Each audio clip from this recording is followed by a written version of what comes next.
What's going on, everybody? This is Travis with RAC Garage, and this is part 3 of Power Hammer Madness. It's done!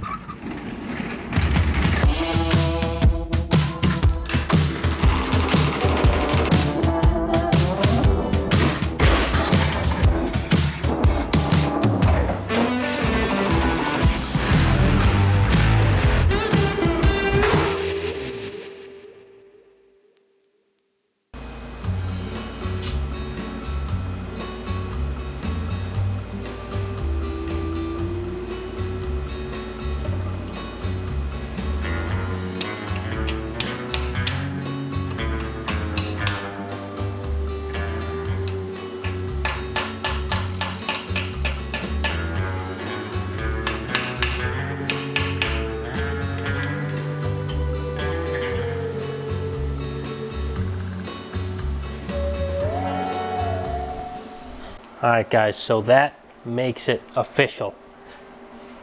It is officially a Shepard Manufacturing Co. Power Hammer. Model machine PH1, serial number 0002. Number 2 of 2. Forever. Alright, so I also, as you can see, I polished up the dies.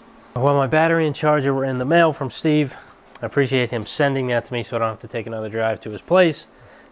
I knocked the edges, hard edges off the dies, polished them up. So we'll see how they work when you get them back. I did use these briefly. This is the flat upper and the 36 radius lower, which is probably going to be the lower that I do 90% of my shaping on. I used it briefly, polished, unhardened. It didn't do anything. I just had a piece on this 36 that was kind of not working correctly, so I put in the power hammer quick, and it worked that spot right out. Worked like a dream. So can't wait to send these out to heat treat. But I gotta make some money first. Can't be spending all this money without making any, so I need to make some before I send those off to heat treat. It kind of sucks, but is what it is.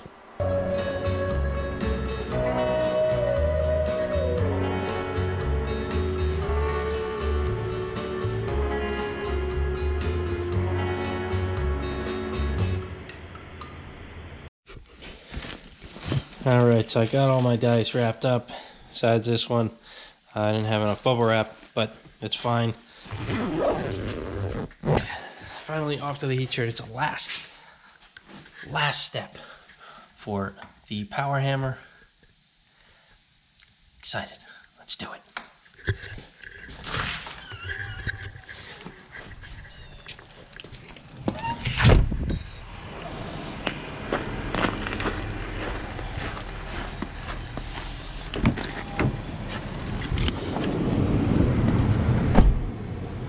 Dies are done 2 days later. This place is awesome. They said a week and it was 2 days, so I kind of like that. Yeah, just gonna pick them up quick. I might have to put a quick polish on them. Obviously they got heat treated. They did get heat treated in a vacuum, so that kind of helps something. I don't remember what that helps. Maybe scale or something, so it doesn't end up like a Fortune fire knife when they quench it and stuff. It's nothing like that. It's civilized.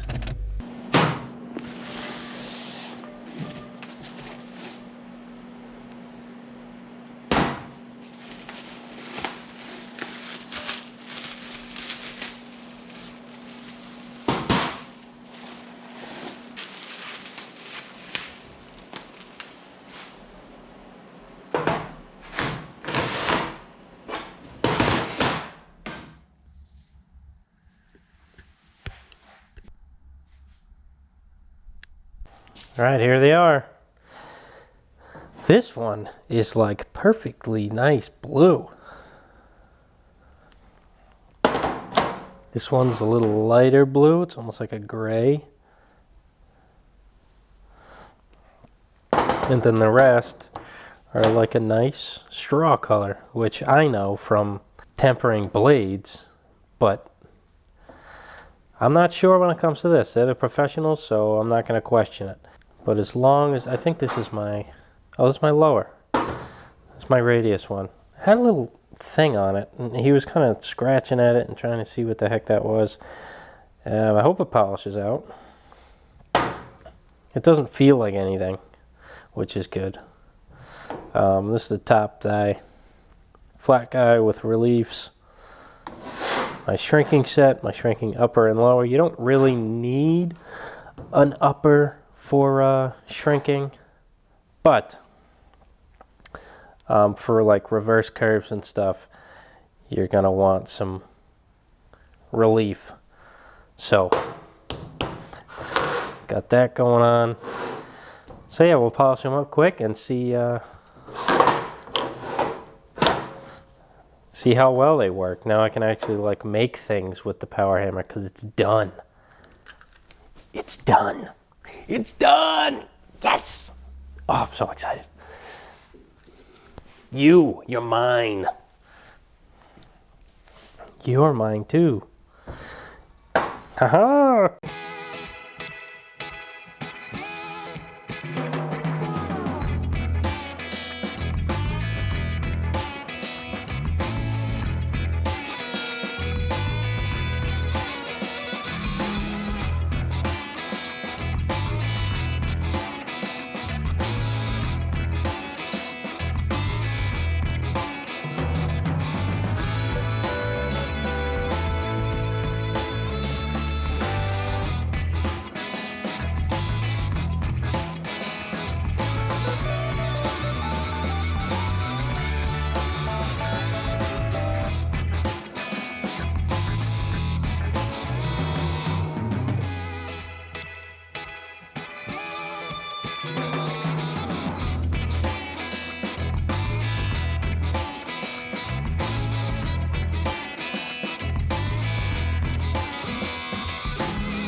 All right, so that's all the dies polished.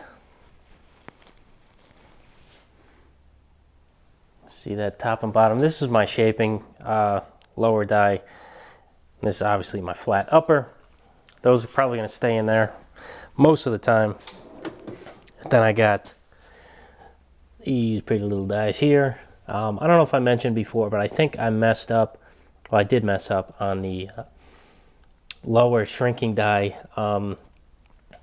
See how like this is flat with this, the same height? This face here is supposed to be flush or the same height as this. Now when I put them in, there's too much space here, and I either need to add another block or yeah, I need to add a block to make it work, and that's just too much work to switch a die, to take these bolts out of the bottom and switch everything. It's too big of a pain, so I think I'm gonna redo the bottom with an extra, I don't know, ½ inch or something, ½ inch taller. And then that should be set with the shrinks, but I polished it and hardened it anyway because I just met the minimum requirements for the heat treater. So it was like $125. I don't remember what the poundage you had to be at to go over that, but 6 3x3 S7 steel blanks was still the minimum price. So it was totally fine. It was practically free. So so I polished them out anyway, but some of the, like this blue one here, I kind of left the sides. I left the sides of all of them and just polished the face. I think it looks pretty cool. Just rough, natural finish and polished faces. So, and the different colors look cool. Inside of this one's like an orange. And then the top's nice and polished. I don't know. I think it's cool. Doesn't affect any performance at all, so it does not matter. I'm gonna cut out a piece of steel and just mess around and try and shape with it because I haven't really done anything. I just did that tiny little piece that I did before, and now I'm not afraid to put a flat spot in my lower die because they're hardened, so I can just go crazy and use the machine like it's supposed to be used. So let's go do that.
All right, so I didn't pick the best sheet of metal to do this with, but this is what the panel looks like straight off the hammer.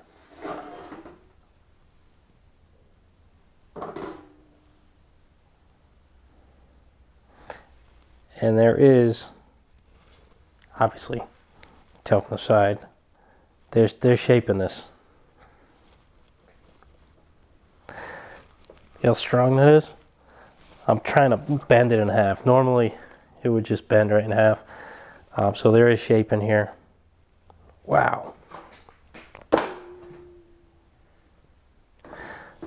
don't know how to show you. I don't know if it's impressive to you guys, but it's impressive to me. This is a nice panel. And it's like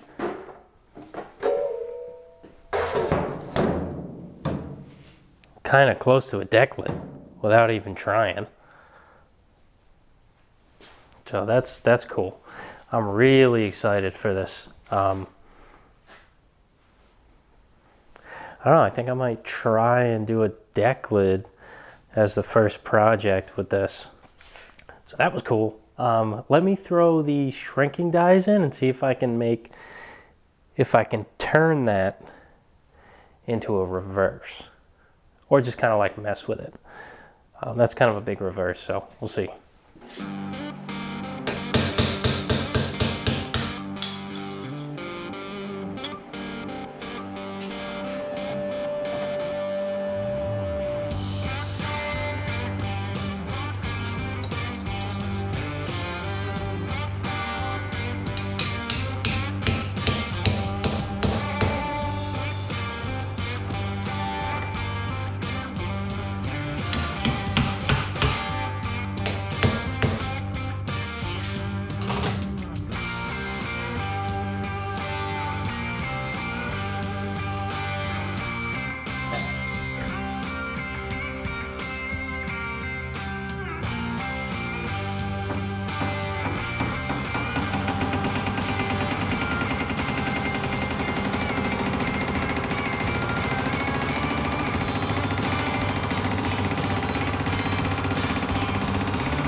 All right, guys, here it is. Finished, dies hardened, shaping panels.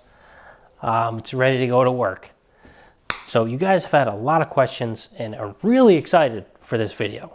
And I don't blame you, because this is beautiful.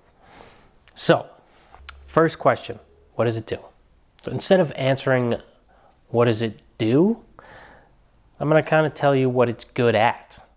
So what it's good at is making low crown panels like deck lids, roof skins, quarter panels, any large surface area with a slight amount of curve.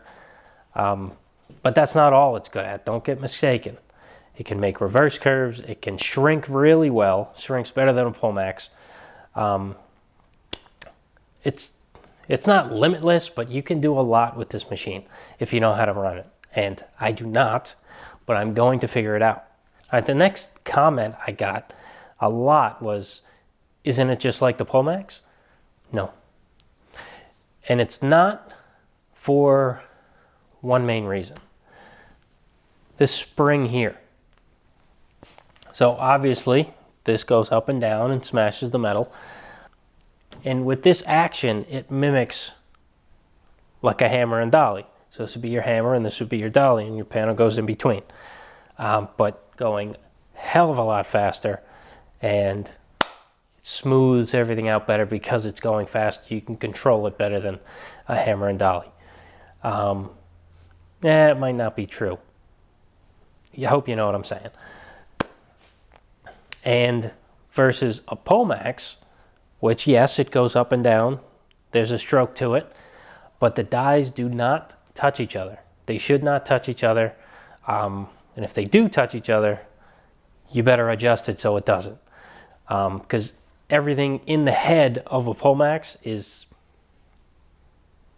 fixed. It's just camshafts with rods, and it's not complicated, but there's no give. There's no spring to absorb any impacts. So that's kind of where they differentiate. The Pullmax kind of pushes metal into forms, and this smashes it into form. And piggybacking on that, another question I got was, are you going to stop using the Pullmax because you have this now? And that's a definite no, because Pullmax does beautiful detail work.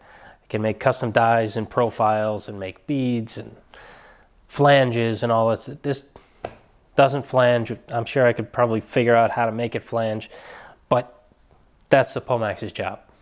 Flanging, beading, louvering, all that fancy detail stuff is Pullmax.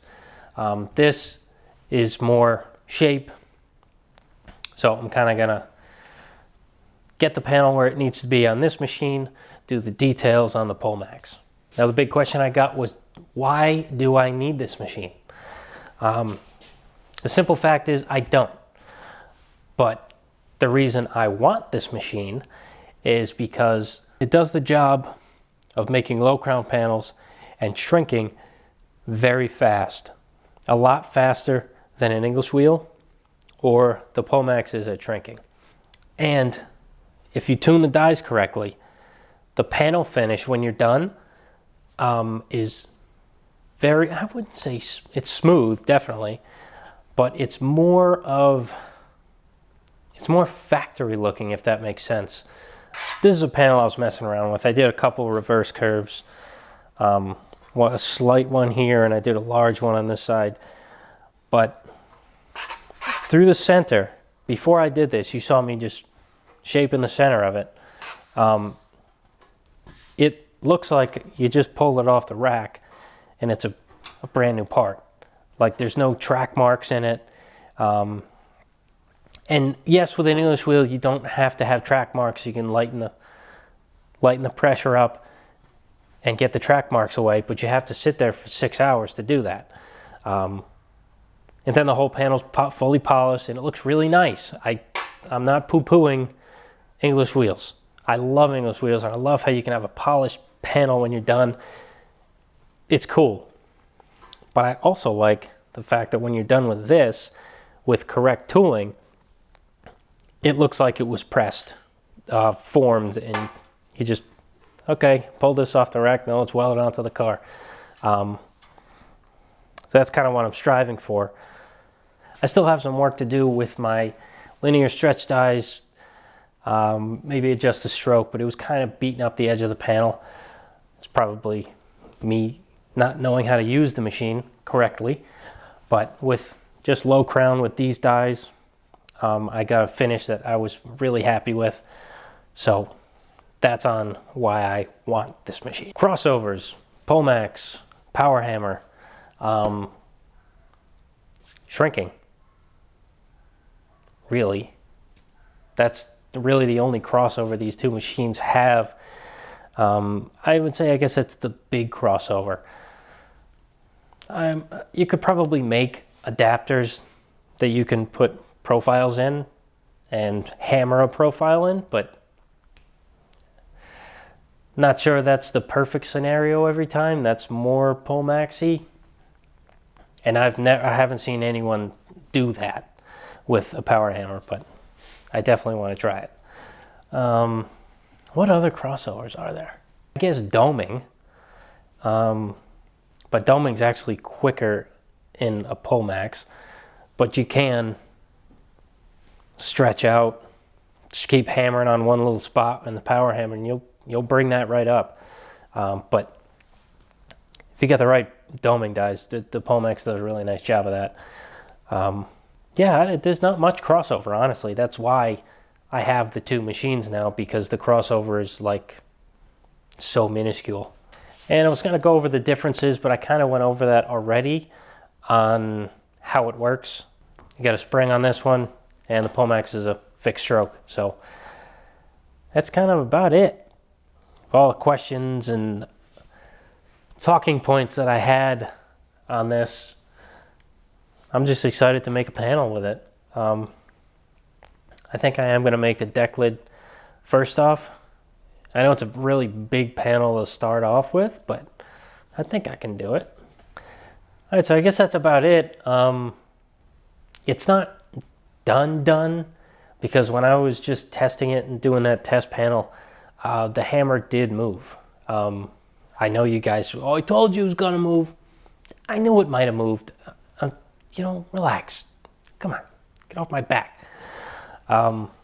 It scooted this way and was pulling those two little makeshift supports I had on here. That was only really until I got this leg. And now I'm trying to think, because I can't drill into my floor because I have radiant floor heating piped through. It's not connected, but it's piped through, and I don't want to ruin the next guy that's going to buy this place eventually, and he wants to put the heat in, and he can't because I drilled the hole right through one of the pipes. I'm not going to be that guy. So I got to figure something out. I might just do big, beefy angles on just this side, lag it through the concrete wall, because I can access the other side, and then just big lags into the side. Do one at the very bottom, one kind of near the top of the wall, which actually ends about here. Yeah, I don't know. I gotta figure something out. Maybe do something here, because the end of this foundation is here. So I could even make brackets on this side that drill through here and come around and screw in. Do anything like totally permanent, because when I move, I want to take this with me, and then I want to put the column into a base. So I don't want to, I guess nothing's going to be permanent with concrete and wood. You can't weld them together. I don't know what I'm thinking, but yeah, I got to make some kind of brackets. I'll draw something up, go to the steel shop and have them bend them up for me, because I want to make them out of 3/8 plate or something Something beefy so it's not going to move. Yeah, see? Then I need to borrow a concrete drill. Yeah, well, if you want to do this kind of stuff, you got to make sure you do it right. But, you know, enough dilly-dallying, messing around. This is the end of part 3, Power Hammer Madness. It was fun, and I cannot wait to start making panels with it. Like real panels that go on cars, not just a test. I want to make something that turns into something. That's the best part of it all. Making something that turns into something that people use. I think that's why I do what I do. I like creating more than I like cars, as you probably know, because every time I get close to a car, I sell it. Sold my 46, I sold my Model A, sold the shoebox, and I buy tools. All right, that's it for this one. Appreciate you guys watching and listening to me ramble. I hope I verbalized all of your questions correctly and what I needed to verbalize. I'm pretty sure I got something wrong because I'm not a power hammer expert. This is just what I know from what I've researched and what I've talked about. And most of the things that guys told me have probably gone in one ear and out the other, and I forgot it, and it got jumbled up and mixed up as I came out the other ear. But did the best I can, and I'm pretty sure I'm right about most of it. So, thanks for watching. I'll catch you on the next video.